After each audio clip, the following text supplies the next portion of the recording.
আবু বকর রাদিয়াল্লাহু তাআলা আনহু 4টা বিয়ে করেছিলেন। বিষ্ণু ইসলামের স্ত্রীর নাম ছিল আয়েশা রাদিয়াল্লাহু তাআলা আনহা। আবু বকর রাদিয়াল্লাহু তাআলা আনহুর মেয়ে। আবু বকর রাদিয়াল্লাহু তাআলা আনহুর আরেক মেয়ের নাম হচ্ছে আসমা।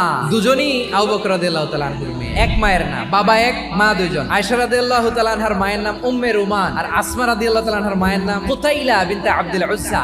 আসমা ইসলাম ধর্ম গ্রহণ করে মুসলিমা, কিন্তু তার মা কুতাইলা মুশরিকা। কুতাইলা কলিজার টুকরা সন্তান আসমারে দেখার জন্য কিছু উপহার নিয়ে বিশাল মরুপথ পাড়ি দিয়ে মক্কা থেকে মদিনায় যায়। সুবহানাল্লাহ বলে। এখন মা আসছে মেয়ের সাথে দেখা করতে, মেয়ে তো আর দেখা দেয় না। মেয়ে ভাবছে আমার মা তো মুশরিকা, অপবিত্রা, তার সাথে কি দেখা দেয়া যাবে? বিশ্বনবীর দরবারে চলে গেলেন, যে বললেন ইয়া রাসূলুল্লাহ, হে ইয়া হাবিবাল্লাহ, আমার মা মক্কা থেকে আমার সাথে দেখা করতে এসেছে গো নবী। বিশ্বনবী বললেন হ্যাঁ অবশ্যই, আগে যেমনি ভালো আচরণ করছো আসমা, এখন ওইরকমই করো, পারলে আরো বাড়ায় করো। তাহলে আমার যে হিন্দু ভাইরা, আপনার আম্মা আব্বা এখনো মুসলমান হয় নাই, তাদের জন্য দোয়া করেন, আল্লাহ যেন তাদেরকেও ঈমানের দৌলত দান